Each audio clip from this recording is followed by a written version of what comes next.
ঠিক আছে, ভারতের অর্থনীতি অনেক বড়, কিন্তু এই যে এখন গত 2-3 মাস যাবত যে ব্যবসায় মন্দা যাচ্ছে দ্বিপাক্ষিক, সেটা কি শুধু বাংলাদেশকে এফেক্ট করছে? শুধু বাংলাদেশকে এফেক্ট করছে না, এত বড় অর্থনীতির দেশ ভারত, তাকেও কিন্তু এফেক্ট করছে। পরিমাণটা হয়তো প্রপোর্শনেটলি হয়তো অত বেশি না, কিন্তু এফেক্ট কিন্তু করছে। আপনি কলকাতার অর্থনীতি, পশ্চিমবঙ্গের অর্থনীতি যথেষ্ট ক্ষতিগ্রস্ত হচ্ছে এটার কারণে। এটা আমরা আশা করব যে এই অচলাবস্থা আমরা কাটিয়ে উঠতে পারবো। অচলাবস্থা কাটিয়ে ওঠার জন্য সবচেয়ে গুরুত্বপূর্ণ হচ্ছে আপনার পারস্পরিক যেই যোগাযোগ স্থাপন, দেখা সাক্ষাৎ, এটা হলো সবচেয়ে গুরুত্বপূর্ণ। আপনারা জানেন যে আগামীকাল এখানে ভারতের পররাষ্ট্র সচিব আসছেন, আমাদের পররাষ্ট্র সচিবের সাথে আলাপ করবেন। এটা কিন্তু একটা স্ট্যান্ডিং মেকানিজম, এটা অস্বাভাবিক কিছু না। প্রতি বছর একজন যান ওপাশে, পরের বছর ওপাশ থেকে একজন আসেন পররাষ্ট্র সচিব পর্যায়ে। এটা ফরেন অফিস কনসালটেশন বলা হয় এটাকে, দীর্ঘদিন যাবৎ চলছে এবং তারই অংশ হিসেবে তিনি আসছেন। আমি আশা করব যে তারা একটা ফলপ্রসূ আলোচনা করবেন।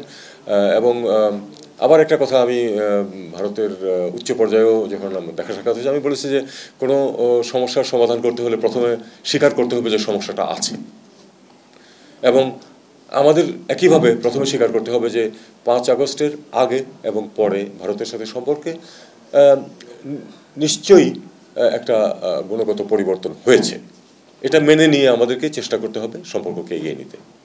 এটা আমি সেই সূত্রেই কিন্তু আমি প্রপোজ করেছিলাম প্রথমে যে আমাদের যে মেকানিজম আছে ফরেন অ্যাফেয়ার্স কনসালটেশন, আমরা এটা শুরু করি এবং এটা আমরা শুরু করছি।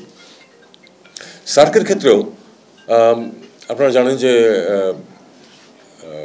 অধ্যাপক ইউনুস, প্রফেসর ইউনুস অত্যন্ত পজিটিভ এই ব্যাপারে। উনি চান, সত্যি সত্যি চান যে এই জিনিসটা আবার রিভাইভড হোক এবং আমরা আবার একটা আঞ্চলিকভাবে একটা স্বাভাবিক সম্পর্কে ফিরে যাই। এটা হচ্ছে না, এটা আমাদের শুরু করতে হবে। শুরু করতে গেলে আবার কিন্তু একবারে আমরা সব কিছু করে ফেলতে পারবো, চিন্তা না করাই ভালো। এটার সার্কের কিন্তু মানে ওই যে দেখা সাক্ষাৎ বা মিটিং, তার কিন্তু আবার 3টা স্টেজ আছে, 4টা স্টেজ আছে আসলে। সবচেয়ে নিচে হচ্ছে জয়েন্ট সেক্রেটারি পর্যায়ে যে মিটিংগুলি হয়, সেগুলি কিছু কিছু হচ্ছে এখন। কিন্তু আমাদের যদি উত্তরণ করতে হয় তাহলে প্রথমে করতে হবে যে সেটা হলো যে পররাষ্ট্র সচিব পর্যায়ে স্ট্যান্ডিং কমিটি আছে একটা, তার একটা মিটিং আমাদের করতে হবে। আমরা এখন চেষ্টা করব সেটা করা যায় কিনা। আমরা সবাইকে আহ্বান জানাবো, ভারত সহ, যে আমরা এই পর্যায়ে অন্তত পক্ষে যেন একটা স্ট্যান্ডিং কমিটি মিটিং করে ফেলি। স্ট্যান্ডিং কমিটি মিটিং না হলে যেটা সমস্যা হয়, সার্ক সেক্রেটারিয়েটের পক্ষ থেকে, বিভিন্ন টেকনিক্যাল কমিটির পক্ষ থেকে যেগুলি সিদ্ধান্ত হয়, তারা কিন্তু সেই সিদ্ধান্ত চূড়ান্ত করতে পারে না। স্ট্যান্ডিং কমিটির ক্ষমতা আছে অনেক অনেক কিছুকে অ্যাপ্রুভ করার। এরপরে আছে হলো আপনার কাউন্সিল অফ মিনিস্টার, যেটা সেখানে প্রচুর সিদ্ধান্ত নেওয়া যায়, প্রায় সব সিদ্ধান্ত ওখানে নিয়ে যাওয়া যায়। কিছু কিছু বিষয় থাকে যেটা রেফার করতে হয় সামিট লেভেলে। কাজে আমরা যদি প্রথমে পররাষ্ট্র সচিব পর্যায়ে একটা মিটিং করে ফেলতে পারি এবং তারপরে আমরা ওখানে সিদ্ধান্ত নিয়ে একটা বা দুটো মিটিং হয়ে গেল, তারপরে যে মন্ত্রী পর্যায়ে একটা সভা হোক, তাহলে কিন্তু আমরা অনেকখানি রিভাইভ করতে পারি। এরপরে আমরা চিন্তা করবো যে একটা সামিট করা যায় কিনা।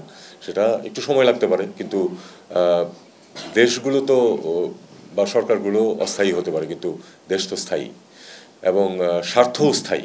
কাজেই এই সার্কের রিজুভেনেশনে প্রত্যেকটা দেশেরই স্বার্থ আছে, আপামর জনগণের স্বার্থ আছে। এবং আমি নিশ্চিন্ত যে স্বাভাবিকভাবে একটা পজিটিভ একটা অ্যাটিটিউড কিন্তু মানুষের মাঝে আছে। সেটা রাজনৈতিক নেতৃত্বের উপর দায়িত্ব হচ্ছে এটাকে এগিয়ে নেওয়া। সেটা আমরা আশা করব যে তারা নেবেন। শুরু হোক একটা সচিব পর্যায়ের বৈঠক দিয়ে, যেটা যেটা কিন্তু গত 10 বছরে হয়নি, এবং তারপরে আমরা দেখি যে এটা কীভাবে উত্তরোত্তর উপরের পর্যায়ে নিয়ে গিয়ে আমরা সামিটে পৌঁছতে পারি। তো আমার মনে হয় যে আমাদের এই অঞ্চলে, যেটা আমার পূর্ববর্তী বক্তা মিন্টু সাহেব বলেছেন যে সবচেয়ে বেশি দরিদ্র, এটা হওয়ার কোনো কারণ নেই। আমরা যদি পরস্পরের সাথে সহযোগিতা করি, যদি সঠিক পদক্ষেপ নেই, অবশ্যই দারিদ্র্যকে দূর করা যাবে। আপনারা জানেন যে প্রফেসর ইউনুসের 3টা জিরোর কথা উনি যেটা বলেন, দারিদ্র থাকবেন, তার মধ্যে সবচেয়ে গুরুত্ব হচ্ছে যে দারিদ্র থাকবে না। এই দারিদ্র থেকে আমাদের বের করে নিয়ে আসতে হবে সবাইকে। আমরা কিছুটা সাফল্য যে অর্জন করিনি তা না, কিন্তু আরও অনেকখানি পথ বাকি আছে। সবার সহযোগিতা লাগবে এটা করার জন্য। আমি মনে করি যে সার্ক এখনও খুবই রিলেভেন্ট, যদিও 10 বছর এটা তেমন কোনো অ্যাক্টিভিটি করতে পারে নাই। আমাদেরকে এটাকে তার কর্মক্ষমতায় ফিরিয়ে নিয়ে আসতে হবে এবং তারপরে আমাদের সামিট লেভেলে পৌঁছে শুধু সার্ক না, বাইলেটারাল ক্ষেত্রেও সেটা অনেক পজিটিভ ভূমিকা রাখবে বলে আমি মনে করি।